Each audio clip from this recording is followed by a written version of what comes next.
नमस्ते छात्रों, हिंदी के तसिका में आपका सभी का स्वागत है। छात्रों, इससे पहले मेरे चैनल को सब्सक्राइब कीजिए और बेल आइकॉन पर क्लिक कीजिए। इससे मेरे सभी वीडियो का नोटिफिकेशन आपको मिल जाएगा।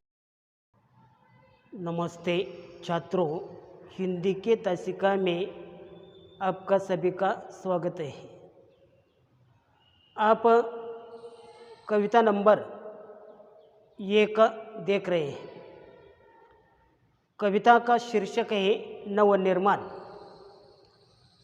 कवि त्रिलोचन जी ने यह चतुष्पदी लिखी है और इस कविता के माध्यम से कवि त्रिलोचन द्वारा चतुष्पदी छंद में रचित कविता नवनिर्माण का मूल तत्व जीवन में संघर्ष करना बताया गया है। हमारे समाज में व्याप्त अन्याय, अत्याचार, विषमता अधिका बोलबाल है। कभी इन बुराइयों पर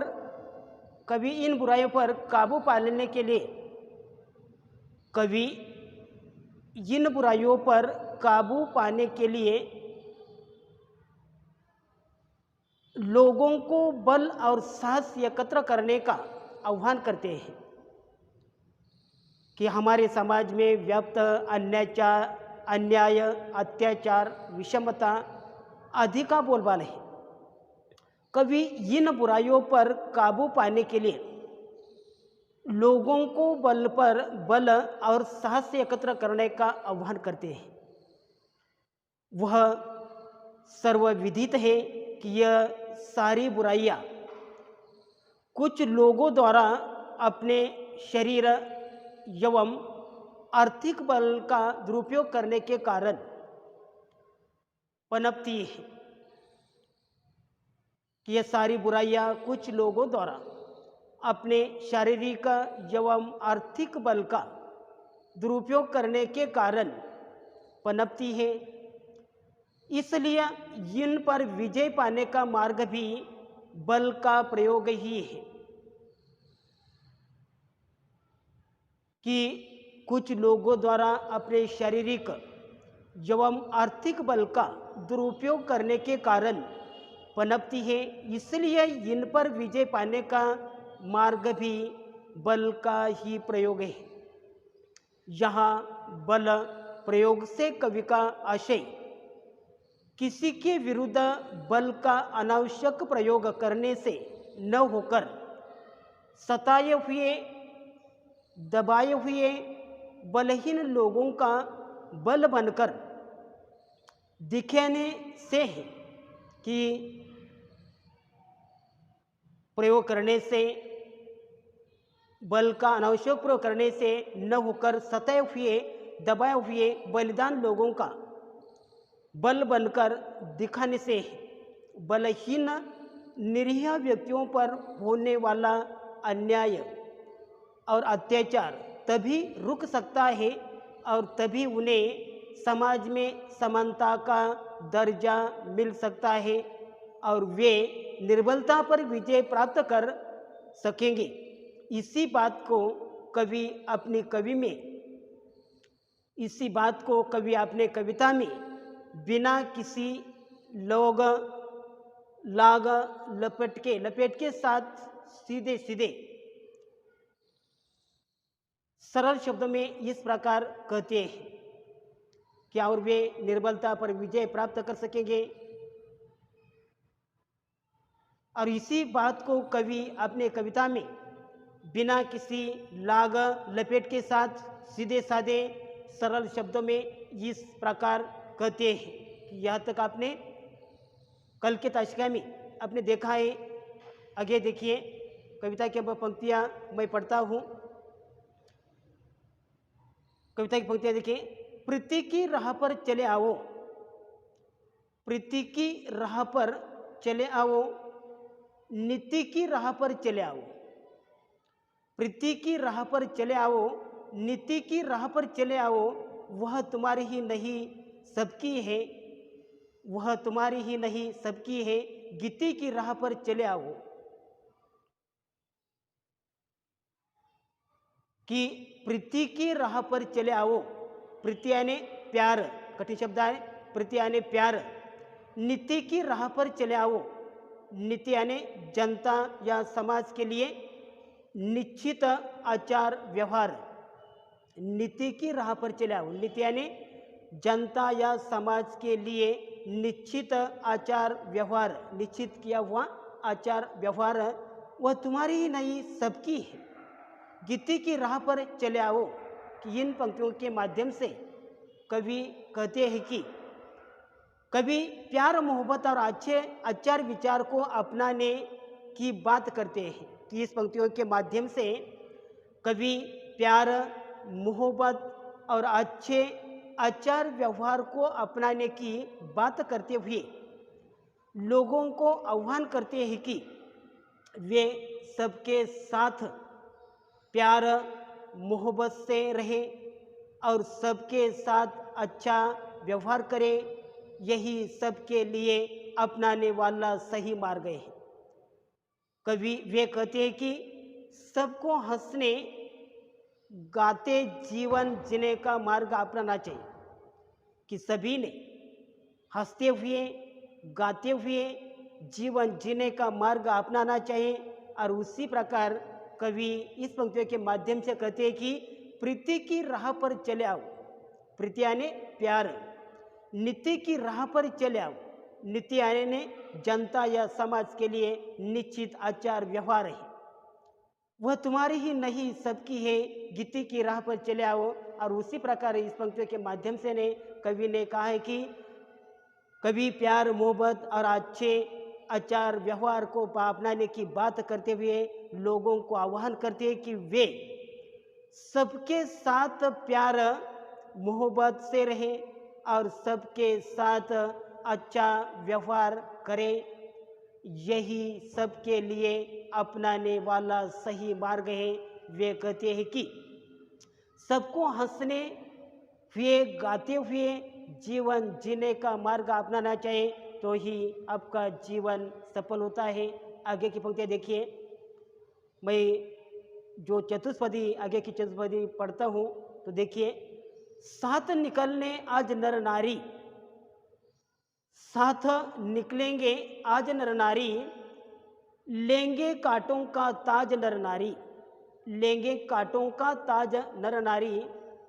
दोनों संगी हैं और सहचर हैं।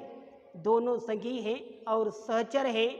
अब रचेंगे समाज नर नारी।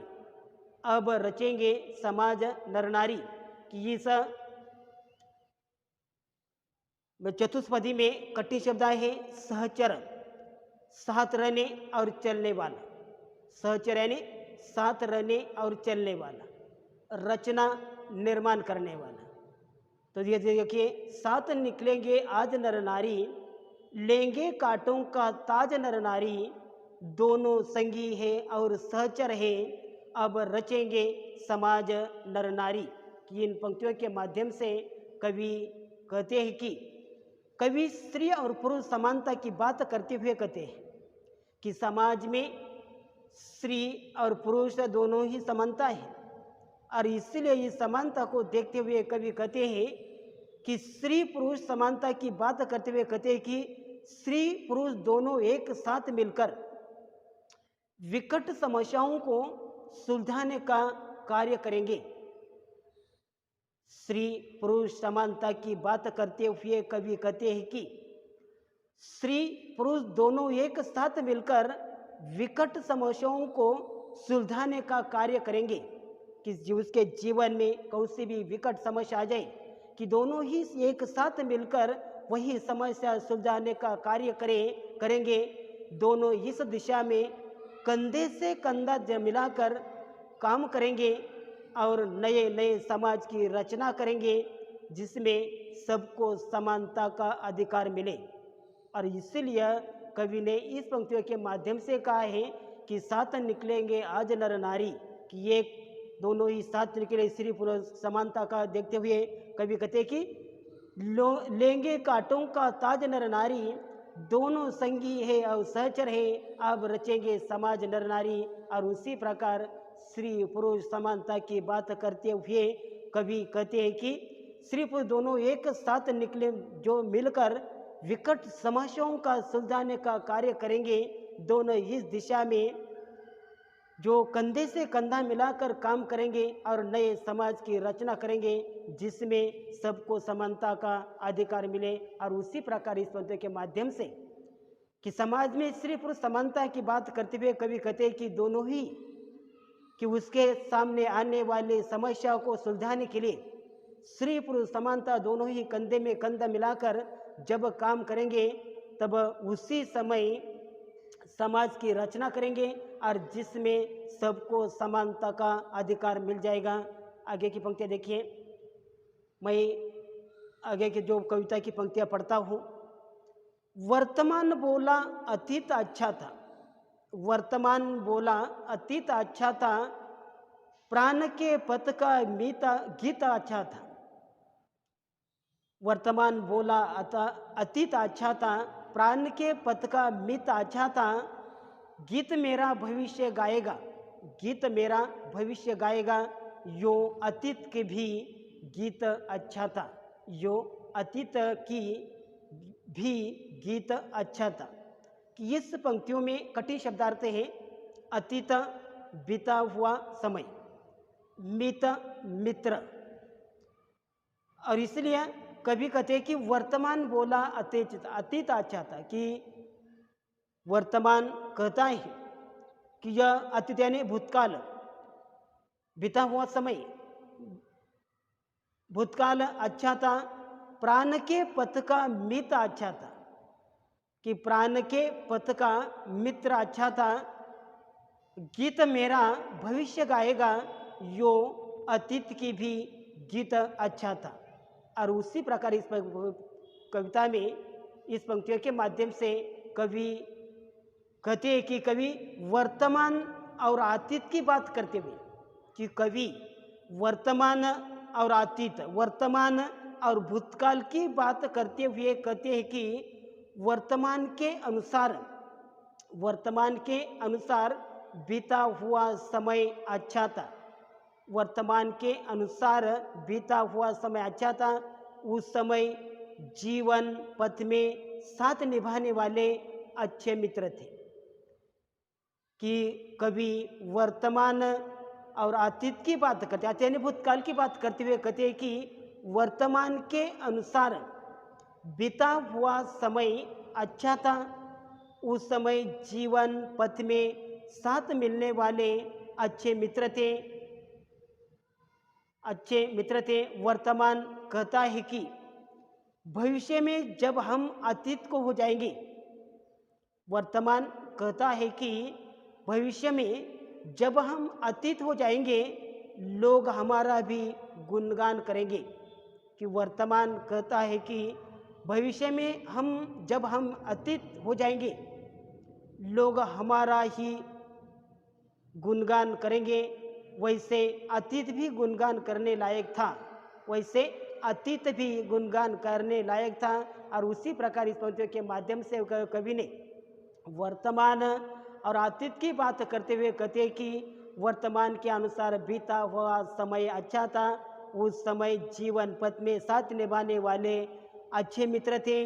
वर्तमान कहता है कि भविष्य में भी जब हम अतीत हो जाएंगे, लोग हमारा भी गुणगान करेंगे, वैसे अतीत भी गुणगान करने लायक था।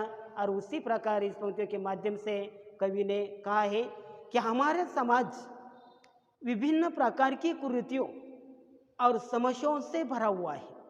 कि हमारा समाज विभिन्न प्रकार की कुरीतियों और समस्याओं से भरा हुआ है। अनेक समाज सुधारकों के कठिन परिश्रम के बावजूद आज भी हमारे समाज में अनेक प्रकार की विषमताएं व्यक्त है। असमानता, जातीयता, सांप्रदायिकता, प्रांतीयता, अस्पृश्यता आदि समस्याओं के कारण समाज के नर नारी दोनों समान रूप से व्यथित हैं। व्यथित हैं। अब तक हमारे समाज से यह बुराइयां दूर नहीं होती।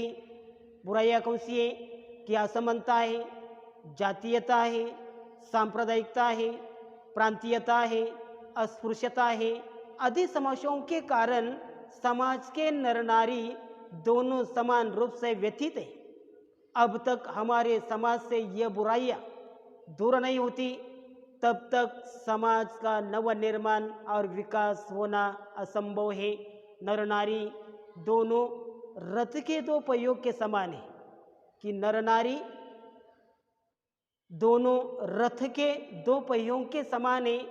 बिना दोनों के सहयोग से आगे बढ़ना मुश्किल है कि यह नर नारी दोनों रथ के दो पहियों के समान है। बिना दोनों के सहयोग से आगे बढ़ना मुश्किल है। समाज की अनेक समस्याएं ऐसी हैं जिनके बारे में नारी को नर से अधिक जानकारियां होती है।